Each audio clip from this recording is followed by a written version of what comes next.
दिन 14 मई 1987।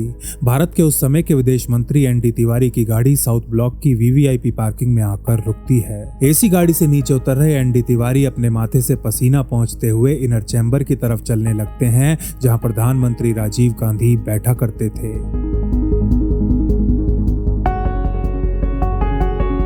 वैसे तो ये मई का महीना था और दिल्ली की गर्मी लोगों के खूब पसीने छुड़ा रही थी, लेकिन तिवारी जी के इन पसीनों का कारण ये गर्मी नहीं बल्कि वो इंटेलिजेंस रिपोर्ट थी जिसे अपने हाथों में लिए वो प्रधानमंत्री से मिलने जा रहे हैं।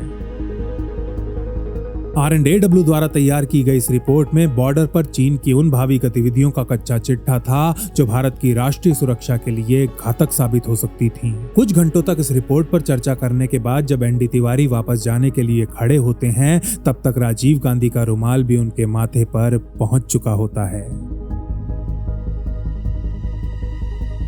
इससे पहले कि राजीव गांधी इस रिपोर्ट के सदमे से उबर पाते, उनकी मेज पर रखा एक लैंडलाइन फोन बजने लगता है।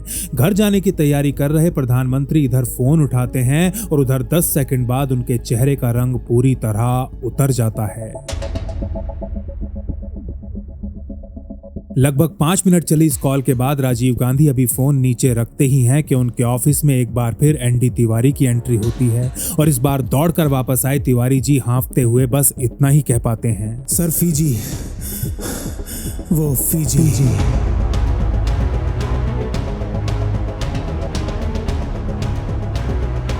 साउथ पैसिफिक ओशियन यानी कि दक्षिण प्रशांत महासागर में स्थित फिजी नामक एक छोटे से देश में अभी थोड़ी देर पहले ही फौज ने विद्रोह कर दिया था, एक लोकतांत्रिक सरकार का तख्ता पलट दिया था। एक देश जिसमें रहने वाले आधे लोग भारतीय थे, अब उसकी कमान एक ऐसे तानाशाह के हाथ में आ चुकी थी जो इन भारतीयों का दम घोटना चाहता था। लाखों भारतीयों से उनके मौलिक और संवैधानिक अधिकार छीन वो उनके जीवन को एक जीता जागता नरक बना देना चाहता था।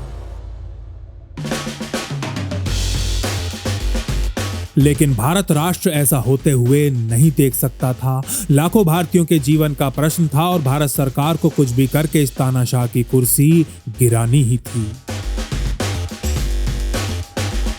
विफल डिप्लोमेटिक प्रयासों के बाद प्रधानमंत्री राजीव गांधी फिजी के इन भारतीयों का भविष्य अपने इंटेलिजेंस के हाथों में सौंप देते हैं।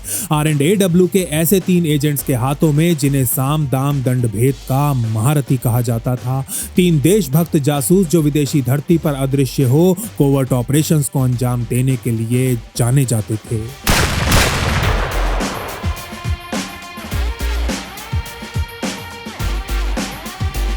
फिजी के इस तानाशाह को सबक सिखाने और लाखों भारतीयों की जान बचाने वाले इस मिशन को नाम दिया गया था ऑपरेशन फिजी और इसको अंजाम देने वाले रॉक एजेंट्स को द 3 अवेंजर्स।